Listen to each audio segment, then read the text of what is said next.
There's a new Snickrot model on the horizon, and you know what that means. I should probably paint the one that I've had for 9 years.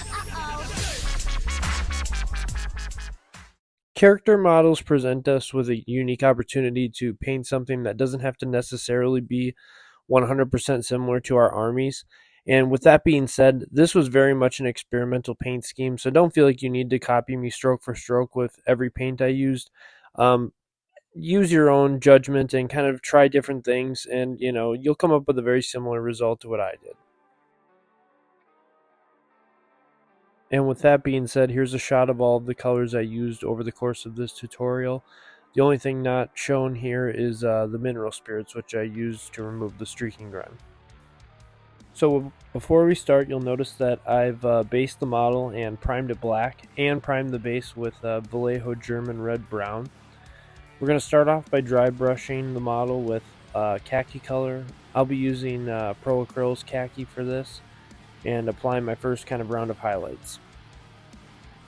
Next, we're going to take our white, in this case bold titanium white, and we're going to hit the highest parts of the model with a pretty heavy dry brushing and with minimal paint on the brush.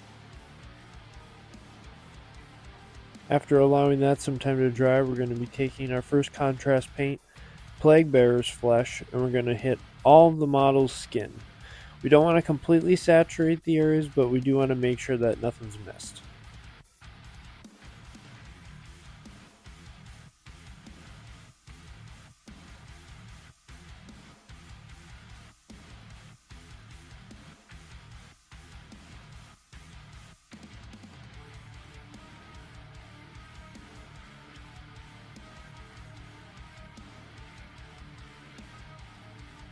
And while we give that skin some proper time to dry, let's grab our Druchii Violet, and I'm going to paint the pants. And after that, I never really see them again.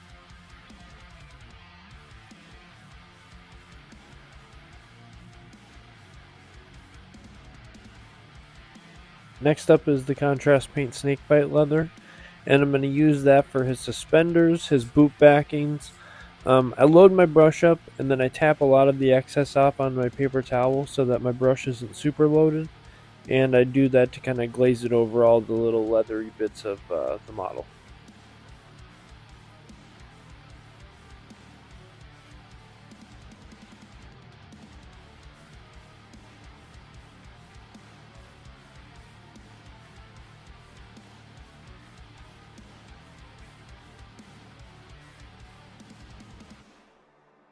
Not a necessary step by any stretch of the means, but I figured I would at least include it. But I did hit the model with a quick coat of matte varnish, just because I like to do this every once in a while to lock in the colors, and this being a metal model, I will do that at every opportunity I can.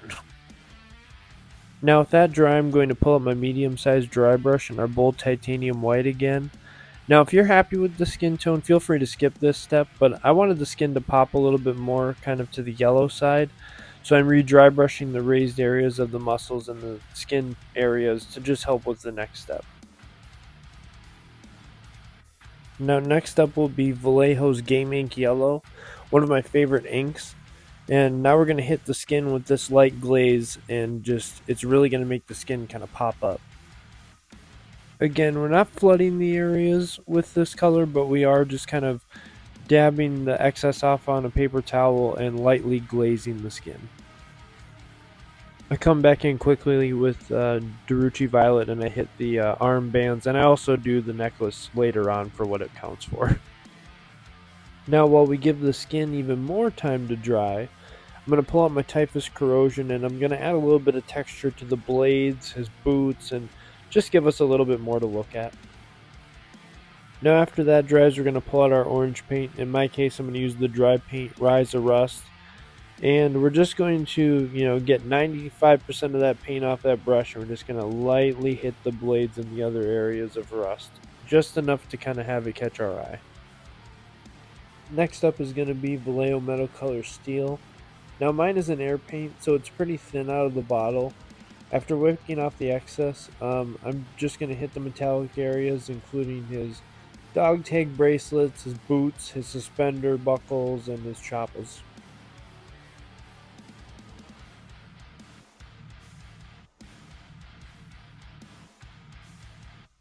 Alright, then I'm going to pull out Vallejo Metal Colors Aluminium, and I'm going to lick off my excess again, and then I'm just going to hit the raised areas of my metal parts.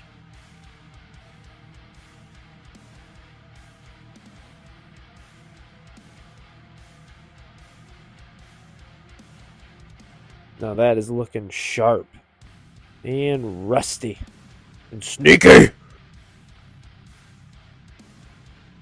For the other metallic bits I'm missing to grab some rough iron and some steel, and then just kind of hit those other areas. There's little buckles he's got on his boots, and just kind of random little bits and bobs around the model.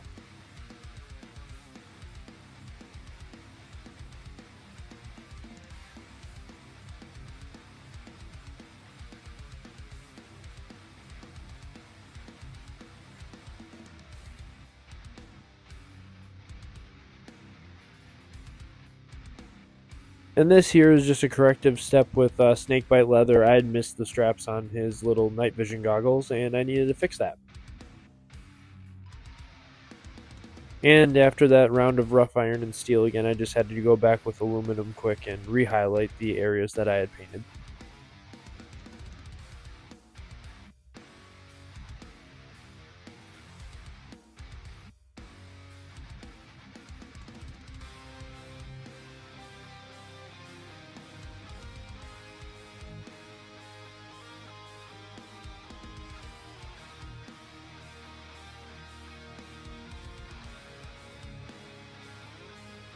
And now we're going to go back to our Pro Acrylic Khaki, and this is where I really just went off the rails. I started innocently enough, just trying to, add a little bit of color to the teeth, and I'd realized that the skin was just kind of, it had a lot of texture to it because of all the excess dry brushing I had done, and I just kind of wanted to clean that up. So after I had done his nails and his, teeth, I kind of went back and started with his face and just kind of me edging out the highlights, and I add a little bit more detail to his ears, and then I just completely lose control of myself and I just start applying highlights to all the different areas of the skin.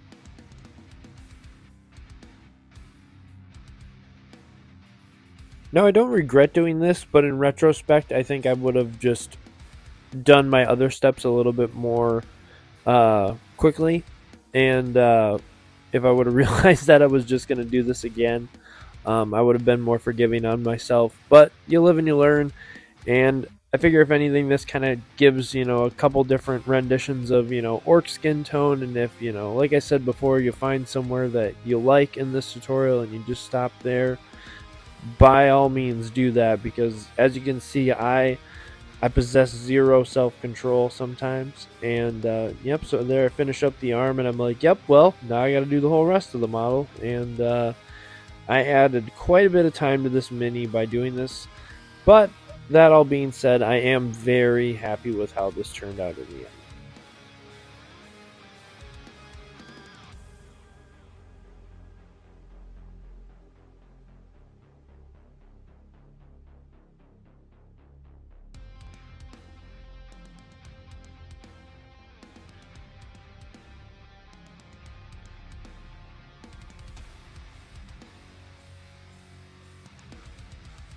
Alright, now after that random off tangent, I'm going to grab my Athonian Camo Shade, and I'm going to wick off my excess on a paper towel, and I'm just going to use this to kind of tint the skin. I'm not going to let this pool up a lot in the recesses. I'm kind of just using this to mesh that highlight I just did back together with the skin that was already existing.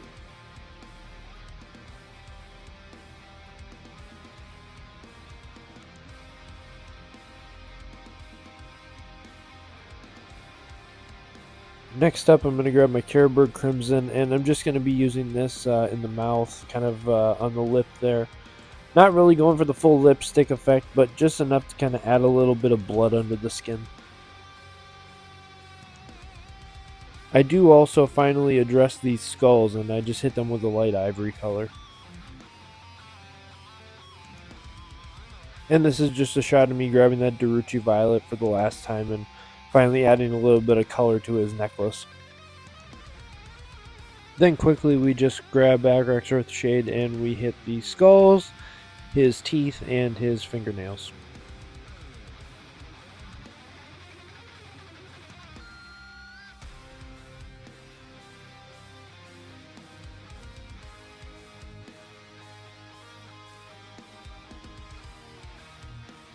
Damn, and with all that work put in, we have gone from snick rot to snick hot. Oof. And I did miss the shot, but I did add a little bit of that orange to the base as well, just for a little bit of variety. And now, finally, with all that work put in, it's time to ruin it. So we pull out the streaking grime and the airbrush, and we go to town hosing this model down, covering every nook and cranny with this enamel wash. Now, after allowing that some time to dry, you are going to be left with a beautiful turd. So we're going to come in with our odorless mineral spirits, and we're going to wipe this poopy butthole, and we're going to make a diamond out of this goat's ass.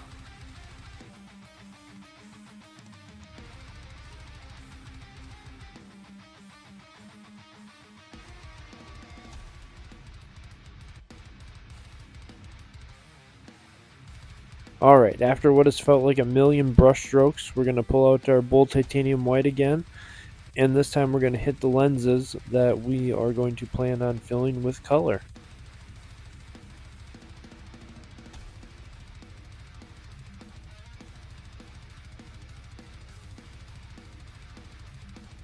Obviously, the lens colors are completely up to you. These are just the 3 glazes that I used as base coats for my lenses.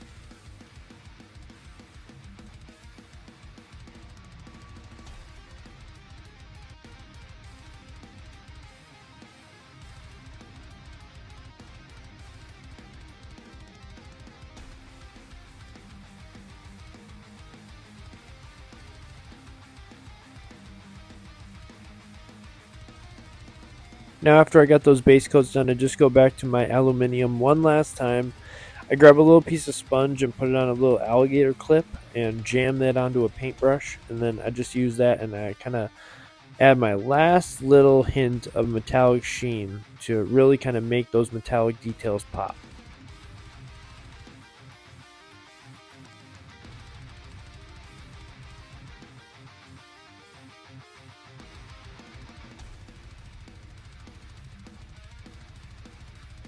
And the last little bit of details on the lenses, I'm just going back in with the white. I'm hitting the orange lens and the green lenses because I'm going to come back with another color to kind of punch those up.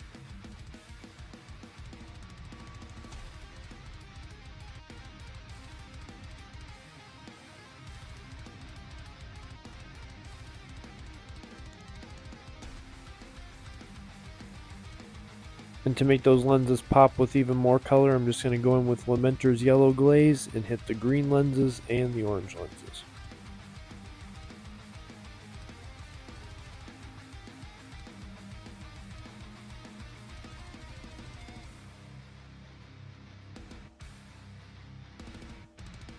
Alright, after going back that last time with the white and just kind of touching up the lenses, we're going to grab our gloss varnish, and by brush we're just going to apply this to the lenses. With using the streaking grime to really matte down the model, the only shiny details we have left are the lenses and the sponged on bits of the blades and the other metallic details, which really is going to help kind of draw the eye to the points of interest we've created. Alright, lastly and absolutely most importantly, we are painting the base rim black, and that is it. We are done. Hey, if you made it to the end of the video, I greatly appreciate you watching. Like this video, subscribe to my channel if you'd like to see more content in the future. All of those things are free things you can do to help out a little channel like me, and I would greatly appreciate it. But until next time, we'll see ya. Deuces.